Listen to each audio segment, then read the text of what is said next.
scientist, Center for Ecological Sciences, IISc, Bangalore, renewable energy. He's also known for his ecological modeling, specialist in wetlands and social and water pollution. A huge round of applause for TV Ramachandra sir from the Indian Institute of Science, Bengaluru. I request Mr. Rizwan Ashrit to felicitate Mr. TV Ramachandra.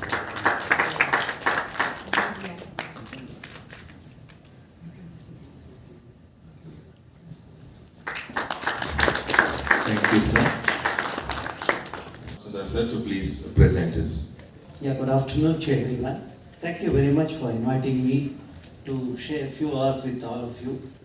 I know the journalists, you constitute a major component in our system, especially the democracy, the fourth pillar.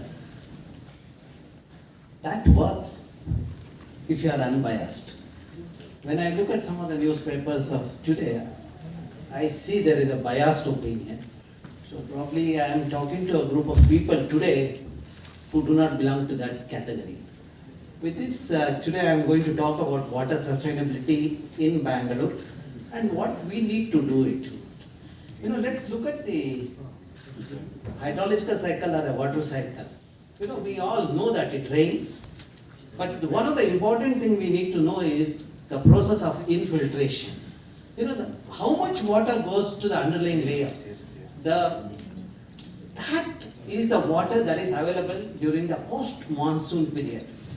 You know, that is where we have to enable the catchment to do that function of infiltration. You know, for that, we need to maintain the catchment integrity.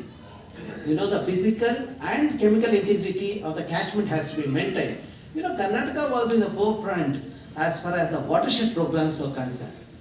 There was both the engineering and ecological solutions were there. But over the last couple of years, I see that has slowed down. You know, we had very good officers who were doing the work earlier, but today I see that is lacking in the system. You know, when we maintain the physical and chemical integrity, we also have the biological integrity. So that is where when we plan the system, we have to maintain the integrity of the ecosystem. So now with this, I will highlight what is this ecosystem integrity. You know, I will share you the story, what I have experienced in my life. This is a photograph when I was a student in 90s. Now in the same location, today on the same day, I don't have the water. This is a situation we are facing, and entire country, we are moving towards that. We consider, you know, development in the name of increasing GDP would make the country the successful country. But without water, no one can survive on the earth. That is what we need to understand. That's where I was very keen that our young politician will continue to be with us so that these messages he will take it forward. Because we have hope in the youth of today. So now, when you look at this, why it is happening, you know, and also how it decides the livelihood of the people. Let me take you to the region where we did a detailed study. See, my home is Western Ghats. I work in Western Ghats. I've been working for 3 decades, and I spent some time in Bangalore. That's where in the contaminated environment I am there. Okay. Now, when you look at this, some of the rivers in Western Ghats, you see that this is a region I have a water for 12 months. And here, green one are the 8 months, yellow is the 6 months, and this is the 4 months. This is directly correlated with the way the land cover is. Wherever the catchment has native species vegetation cover more than 60%, I have water in the wells as well as stream all 12 months. This is based on 25 years research. You know, earlier people looking at Western literature, they said if there is a tree, we will lose the water, that's why we should remove the trees. That's why our civil engineers always, when they think of reservoir, first thing is they will chop the trees. And I can challenge anybody on the earth about these scientific outcomes. You know, I have presented in various forums, and now today, even the people in the other part of the globe have started looking at this aspect seriously. Now, wherever we have fragmented the forest, depending on level of fragmentation, we have 8 to 6 months. Where we have monoculture plantations of rubber, acacia, eucalyptus, we have 8 to 6 months of water. Where we have degraded the catchment with the vegetation cover less than 30%, we have water only during the monsoon. See, we deployed the sensors in the underlying layer to monitor this for continuously for 3 years. And we know that how much water goes to the underlying layer. And our study shows wherever forests are there, the infiltration is to the extent of 50 to 60% of rainfall. And wherever we have degraded the catchment in the name of development, you see that infiltration is less. But if you look at the societal demand, you see that wherever forests are there, demand for water is also high. And people grow multiple crops. They grow horticulture crop. And that is where you see that we have infiltrated the water and there is sufficient water. There is no scarcity of water. Whereas here you see the demand is there, but we don't have the supply. So that shows how we need to manage the catchments in our country. Not only our country, entire globe. So now, another important thing. When I communicate, as a scientist, I can communicate to the maximum 400 or 500. When the journalist does a job, it goes to the millions of people. I urge all of you to take this message forward. And if you can shake the system and say that the country requires the innovative approaches in management of the watersheds. So then we will have water for every child. Now, how that decides the livelihood of the people, let us see. See, the farmers in this region, if they earn 1,54,000 rupees per acre per year, the farmers in this region earn only 32,000 rupees per acre per year. Now, why that is? Because here the water is available 12 months, they can grow multiple crop, they can grow cash crop. Whereas here, the farmers can grow only one crop. Okay, then another important thing, since I am an ecologist, what we have looked at is the pollinators. The pollinators in this region are abundant and diverse. Because of that, pollination is efficient. When the pollination is efficient, your productivity of the crop is higher. Here, if the farmers are getting the yield for paddy, 14 to 16 quintal per acre, the farmers in this region get about 6 to 8 quintal per acre because of the poor pollinators, poor presence of pollinator there.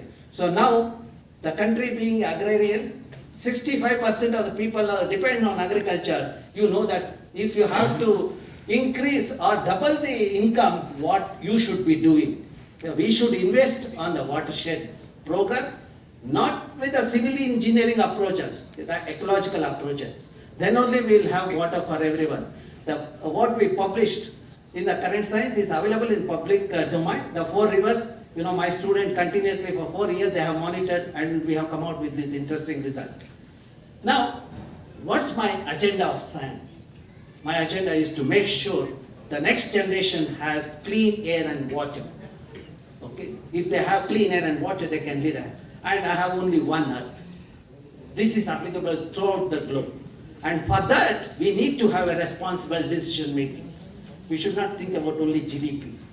We should also think about GEP, gross ecosystem product. We need to account, when we talk about development, how much we have degraded the ecosystem. That degradation cost should go to the GDP. Otherwise, so-called GDP is not a gross domestic product, it is a gross distorted product.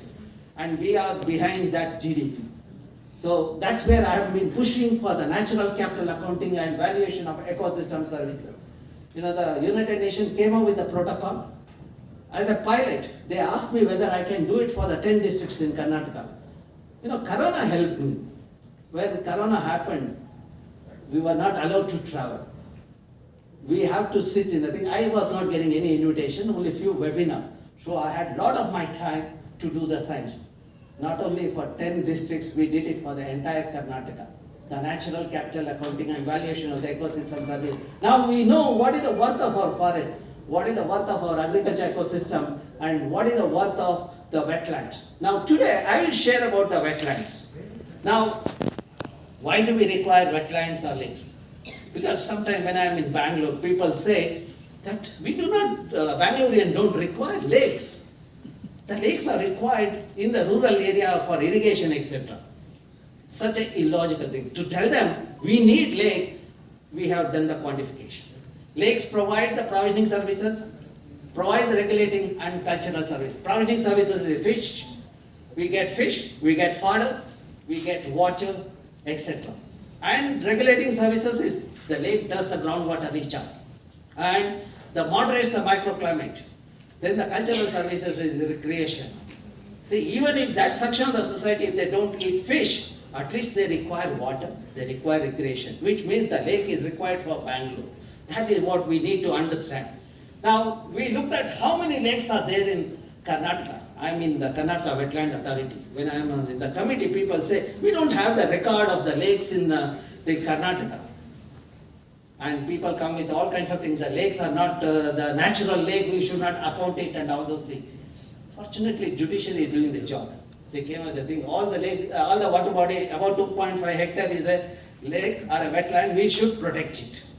I use that as a weapon to put forward or to tell the bureaucrats in Bangalore why we require wetlands and which are the wetlands we have to conserve. Now, when I look at the kind of services provided by the wetland, in Karnataka, we have about 281,000 hectares of wetlands in Karnataka, and provisioning services is the amount of 49 billion rupees per year. Regulating services is about 196 billion rupees, and cultural services 37 billion rupees per year. If you keep 1,000 rupees in a bank at 10% interest every year, you'll get 100. Now every year I am getting this kind of the services, 49, 196 and the 37. Then what is the value of the asset? The worth of the asset is about 7,320 billion rupees. If we account this in our national accounting, we can reach that $5 trillion without any problem. That's what has to happen, and youngsters like Mr. Kumaran should take this message forward. And now if you look at the per hectare, what is the worth of the wetland we have done for the coastal as well as the inland wetland. And these publications are available online and also in the YouTube. And now, let me bring you to Bangalore. Bangalore, what is the problem? Fragmented governance. Too many parastate agencies. So what we need to do, we need to maintain ecological integrity, include the environmental cost in the developmental planning, and mandatory environmental education at all levels. So if we do that, then things will change. Now, with that, let us see how Bangalore was and how it is today. See, Bangalore is like a small hillock. If you look at the current Bangalore, is about 740 square kilometer. In this 740 square kilometer, way back during the Kempegowda period, we had 1,452 water bodies in Bangalore. And today, what we have is a 193 water body. Taking advantage of undulating terrains. Our elders created the water body. The river was passing or the stream was passing, they put the burn at a regular interval. That's how we have the lakes or the tanks in Bangalore and most part of the Karnataka. So that way, those people who say that Bangalore wetlands are not natural, they should look at the genesis of the water bodies, okay? Then, if you look at the water bodies are interconnected. Had we maintained the interconnectivity among the lake, we would have maintained the quality of the water also. When water moves, the treatment happens because of the aeration.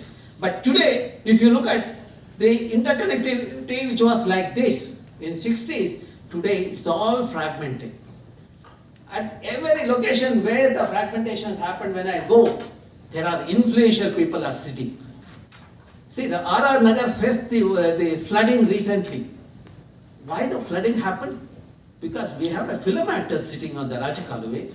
We have a politician, the medical college is sitting on the Rajakaluve. And those people, so-called development, they have developed themselves and put the entire section of the society, the citizens in that area into the crisis through the flooding, etc. This we have to bring it out. So now today we have 193 water bodies in Bangalore. My students have monitored all these 193 water bodies. We know what is the condition of the water body. We know who has encroached. And in a few days I am going to put all these things online also. Okay, this is the summary of what I made a statement just now. Now, what is the other threats we have? Nobody plans in Bangalore. This is true in most part of the India. Unplanned urbanization. We talk about smart cities. They think that giving a mobile to the babus make the city smart. I thought that the understanding a smart city means you are going to improve, you will take advantage of the technology and provide a better service to the citizens, Aam Aadmis. And today we are losing the floodplain, loss of interconnectivity among the wetland, narrowing drains with the concretization, and loss of riparian vegetation. Okay? Now I am going to demonstrate each one of that. Unplanned urbanization. See, I am sure many of you would have seen this picture. The Bangalore in 68% green cover, vegetation, and 7.97% is red, the buildings, and yellow is open space, and blue is the water body. Today, if you look at 2019, 81% is red. What the government of India says? In a region, you should have 33% green cover. It is violated. That means there is an unplanned urbanization happening. Now, if you want to understand that, 1973, as a kid, I enjoyed the city, the garden city. 92, I saw that, as I grew up, to provide job, industry started coming here, the Pini and Koromangala. Then in 99, 2000, in the outskirts, IT-BT sectors started coming up. That's how the land use changes happened. Then 2006, intensification. Then 2009, further intensifications happened. Now 2021, 85% of our landscape is concretized. And if this trend continues, by 2025, 98.5% of the Bangalore landscape will be covered with concrete. You will see only the concrete. There won't be any greenery. The situation is that today, some of the senior people use oxygen cylinder at home. In a city where you are getting the free oxygen, we have reached the situation. And the water scarcity. The people who have faced the problem will understand my statement. People who are in some of the location, because of the money power, they get the water through the tankers or the thing, will never understand these problems. And other problem is the kidney failure is increasing in the city. I'll show you that how it is happening. Now let's look at how many trees are there in Bangalore. I will not talk about the method. Those who are interested can go through the document Trees of Bangalore. We have 1.5 million trees for a 9.5 million population. That means for every 7% there is one tree. You might ask how many trees each person require. For each one of us, 7 or 8 trees are required. Because I know that everyone is breathing. No one is that means everyone is giving out carbon dioxide. To remove carbon dioxide and to give the oxygen, we need trees. That's what we learned in the school. There is a process called photosynthesis. When we sit in that stone building, we forget all these things. We remove the trees. And today, the oxygen deprivation has happened because, the trees of 1 hectare will remove about 8 tons of carbon dioxide. Now, by that ratio, for every person, there should have been 7 or 8 trees. But what we have is reverse ratio. But if you look at, we inherit the knowledge. Look at our scriptures. They talk about conservation. Bible talks about at least 320 times the nature conservation. Quran talks about why the water should not be polluted and warns us of war. That's why when you visit Dargah, invariably good Dargah has a well, and you have to pull out the water and clean the feet and finger with that clean water, and then only you can. That means if you practice there, they thought that we will practice at home and community also, but we do not do that. When we come home, we are different people. We throw the garbage into the neighbor's compound. And if you look at the literature, what I follow, Matsya Purana, gives out a linkage between water, children and trees. If you have a well at home, you are wealthy, you have enough water. 10 wells are equal to 1 lake, 10 lakes are equal to 1 sarovar, 10 sarovar is equal to 1 child, and 10 children are equal to 1 tree. You see the beauty of that. If you plant and nurture the 1 sapling, you are also taking care of 10 children. I'll put it other way for the babus who cut the trees. Every time when they cut a tree, they are murdering their own 10 children. This is the message has to go there. When they understand that, they will come to my office with the tears in their eyes. That's what happened with some of the officers when they were asked to cut the trees. Now, what are the other consequences? Lakes have become seasonal, groundwater table has declined, there are changes in temperature. The city in 90s had 21 degrees. It became 24 degrees in early 2000. Then the end of the 2008 or 9, we saw 28 degrees, and today is 36 to 38 degrees. And we also mapped how the temperature changes. You see that this is something similar to ECG. Wherever the water bodies are there, wherever the mini forests are there or the vegetation is there, temperature is at least 2 degrees lower. That's how it shows these ecosystems moderate the microclimate. That's why the Bangalorean require the lakes as well as the greenery. Then, what is the situation? We have lost 79% of water bodies in the last 5 decades. There has been 1055% increase in concrete area. Now, if you look at how the wetlands, if it is in good shape, how it benefits the society. You know, we did a study in Jakkur and Rachinhalli Lake. Per day, per hectare, the people get the goods in the form of fish fodder, etc. to the extent of 10,500 rupees. When we pollute the lake, it comes down to 20 rupees per hectare per day. You know, who are the people get affected when it comes to 20 rupees per day per hectare? Fishermen, washerwomen, and poor farmers. Below poverty level people are affected, and people like us, we pollute the water bodies. And groundwater table decline. See, when the lake was there, people are getting water at 80 to 100 feet.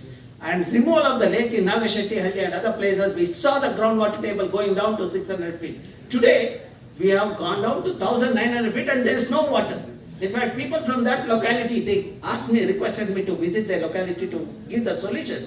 When I went there, everything is paved. I said, without putting the water into the ground, how can you have water in the ground layer? So these are the kinds of the thing that's happening in the system. Now, what are the consequences? The flooding, I'm sure. Next 10 years, you're going to have this kind of photographs quite often also. And why it is happening? We are the interconnectivity among the lake. You know, you go and talk to anybody in Delhi or Chennai or Calcutta, everybody get emotional saying interlinking of rivers should happen. My only request to them is, before you think of interlinking, why don't you interlink my lakes in Bangalore so that I can show the sustainability of water for the Bangalore. This is what is required. Okay? Then the floodplains are encroached and people, if we close the ice, you know, if journalists close the ice, then the entire lake itself disappears. We have some of the lakes in Bangalore because of the young journalists in Bangalore doing a wonderful job. Then, another interesting thing, Government of Karnataka recently allocated a budget of 1,500 crore to remodel the drains. What is this business of remodeling? I looked at it. Concretizing. Richwan comes here and says that in the stormwater drain we will have the recharge pits. When they sit here before power, they will say that. But when they have the power, they think about how to spend the money. Because every kilometer of concretization costs 8 crores. 40% of that, you know what happens. So this is the problem. And not just 40%.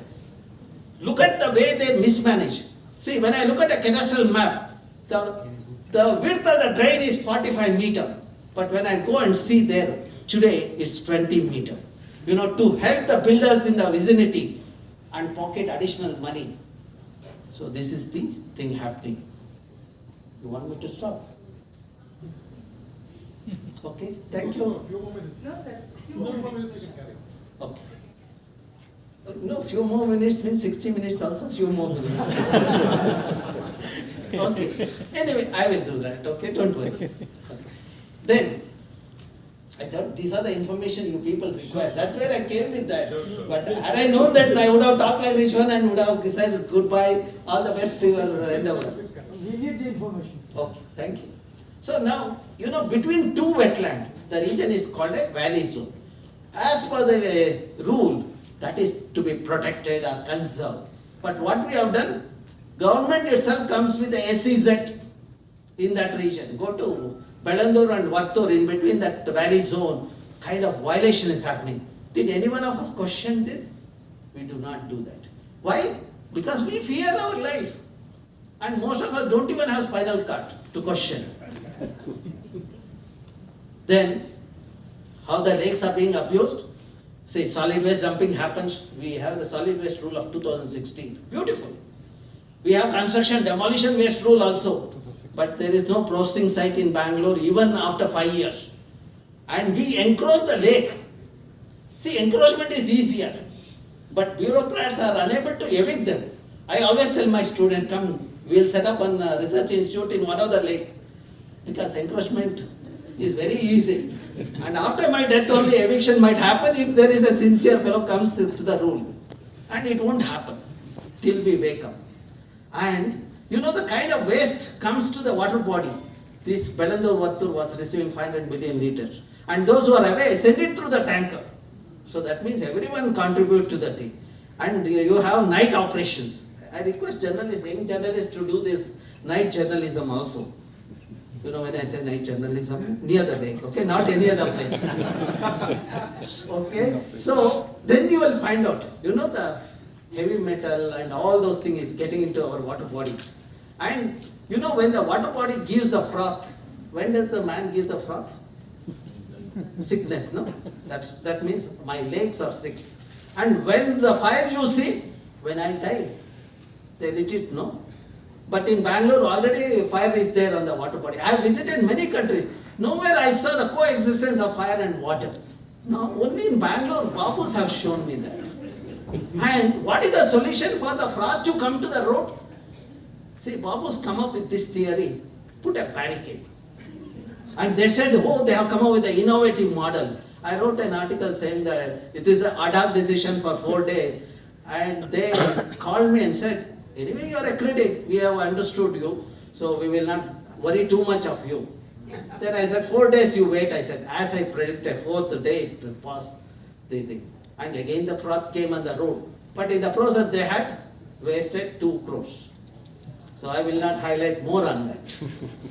Okay, now when we pollute the water body, what happens? You see that the water body would be covered with the macrophytes, green cover. Don't think Bangalore has become a garden city or the green city because of this green cover. It shows that the lake is getting polluted. You know, you need to have green where green is required, not where green is not required. Okay, now if you look at what is the problem of the froth, I said that phosphorus is the root cause. You know, we all use detergent which has a phosphorus. Way back in 90s, the Canada and other Europe countries, they banned the phosphate use in detergent. Of course, I pushed the government. Now today we have regulation on the phosphorus use in detergent. But I don't know, the industries are more powerful than me. Now let us look at what are the pollutants that get into the system and how it affects us. If you think that you can survive without water, but I am sure this message you will take it forward. You know, I looked at, you know, people use this lake water to grow the vegetables. And the fish in the lake, the people eat. We collected those samples. We analyzed those samples. We found heavy metals. You know, heavy metal in food is going to create a havoc in our system. It is creating that. You know, the kidney failure, which was 1 in 1 lakh about 12 years back, today it is 1 in 5,000. We are very happy when dialysis units are set up in the hospital, but we never question that why we reach the situation of setting up the dialysis unit. Okay? Then the silt accumulation. See, we need to do the desilting of the lakes, rural or urban. In rural area, silt has a nutrient. You know, it can give the wonderful crop to the farmers. When we did in one of the lakes, you know, farmers got additional per acre 1,50,000 rupees. After 4 months of giving the silt to them, I visited each and every farmers, you know, 400 acres. Each one of them said, sir, we were getting X amount of money as the profit, but because of this silt, we got 1,50,000. They were growing green leaves, radish, etc. So that is the thing. So that means if you remove the silt from the lake, you are also solving the water storage problem in the lake. At the same time, you are giving the nutrient to the farmer so that they don't have to use the synthetic fertilizer. Now what are the solution? Let us do the rainwater harvesting. My friend Dr. Shiv Kumar is here, so he will more talk about it. Then the second thing is we need to do the wastewater treatment. You know, the model that is working at JETCO, you know, constructed wetland, that is the model to be replicated throughout the Bangalore. You know, you need to have a decentralized treatment plant. Compared to other cities, we are slightly better off as far as the treatment of sewage is concerned. If you go and talk to BWA, SSB engineer, they tell me that, sir, because of IISc's reports and all, Bangalore city is slightly better. They say, no, we are better, but I want this wastewater treatment plant which are there should work. You know, most of them don't even work. We have invested that. So, In the secondary treatment plant, what they have put, I just put the constructed wetland in other pond, which remove the nutrient along with the chemical ion. This model is working at Jakku for the last 10 years, and the report is available online. Before that, in 2005, in the surrounding lake, I saw the nitrate, which is a carcinogen, which is because of the raw sewage getting into the lake. Now, after having this technology there, none of the lake, 300 wells are there in that region. None of the wells have the nutrient or the nitrate. That means the technology works, and this is a low-cost technology. One can replicate and put it there. Now, how much water comes to the Bangalore? We get rainfall of 700 to 850 millimeter. That means 15 TMC of water we get it. For a Bangalore of 18 TMC is the water requirement, we have 15 TMC per year. So that means 70% of the water we get it in the form of rain. The best option is to rejuvenate the lake and retain this rainwater through the lakes. Then the second is, if you are using 18 TMC of water, you are also generating 18 TMC of wastewater. That means I'll have, when I treated the Jakkur model, I have 16 TMC of treated water. That means 15 TMC because of rain, 16 TMC because of the wastewater treatment, 31 TMC, that means the water surplus situation. But for that to happen, I have 5R formula. First R is a responsible citizen. When people are responsible, they rejuvenate the lake. Otherwise, they will go and dump the waste there. Then we have to reuse, recycle the wastewater. Then this interconnectivity among the lake we have to re-establish. Let us be ruthless. We will remove all the encroachment. I am sure the youth of Bangalore will come forward to evict all these fellows if the bureaucrats show the courage. Okay? This is the number of lakes that are there. Now I will take another 2 or 3 minutes and I will wind up. I will give the success story. Because sometimes when people listen to me, they say, well, this man just talks or does he do something? I am sure some of you also might be thinking, what I have done, how these models have become successful, I will demonstrate that. Rainwater harvesting through the lake is the best option. Second thing is mini forest in each ward is my vision, so that groundwater table enhances in each ward. And sensitizing the youth, environmental education. The moment I make the children environmentally literate, I have a good asset for my country. Today, what is the environmental literacy in Bangalore? If you look at general literacy, everyone can read and write 85.8% next to the Mumbai, where it is 88%. If you look at environmental literacy, Bangalore is 3.5%. That means 96% of Bangaloreans are Shada Murkas. And I have the problem because of that. So if I remove that, then probably the things will change. Okay? Then for that, what we are doing, come to IISc. You will see the greenery of the IISc. That's where we are happy, cool. Okay, do good science also. And I created a water body in the campus. In fact, my colleague Shivkumar was also in the committee. He remembers the thing. Of course, we had a problem. Some other people come and said, TVR, you are doing the lake, which will become a mosquito breeding ground. I told them, mosquitoes will be there where two-legged animals are there. Where my lake is there, no mosquitoes will be there. Now it's almost 10 years, no mosquito problem there. And now it has become a good experimental lab for my students to do work on biofuel. No cost, the zero cost for my lab. And not only students are happy, I have otter also. We are talking about biodiversity. If otter has to survive, it eats a lot of fish. I don't feed them. But how they survive? Nature gives the thing. When my student did the documentation of diversity of life in the lake, we have algae, zooplankton and adequate number of fish also. That's the beauty of Mother Nature. So, then I make the people, whenever I meet, to create the water bodies. These are the success model. So, in Mudvidre, in one of the education institution, we were successful. Why we were successful? Because the youth were there. The young CEO implemented. When I said that, when people cross 40, they say, why, what proof and all. But when you are in 20 to 30, you think that, okay, this man is knowledgeable, what he says might work. Okay, that's what happened. And when I visited in 2018, you see the greenery with the native species with abundant water. To put it on lighter side, I'll give another example. This gentleman who is the CEO of Alwas, he was bachelor when he met me. But after creating water body, within 6 months, he gets a partner, very good partner, who takes care of the entire family. Joint family system is dying in India. If you go there, that girl take care of the entire joint family, okay? So then, if you come to my campus, this is a climber. I was fascinated by this climber when I saw in the Western Ghat. I said I should have it in my campus at Bangalore. I brought those seeds to the Bangalore. The 14 seeds were there in the pot. Out of 14, I planted 7 in my the 7 places in the campus, and another 7 I have kept in my lab. If somebody raises a question saying that what is the proof that you have planted, I have kept them there so that they can do that, the molecular analysis, etc. But out of 7, only 1 has survived. Why 1 has survived? It is next to the building where I have been working for the 2 decades. That means even the plants know who takes care.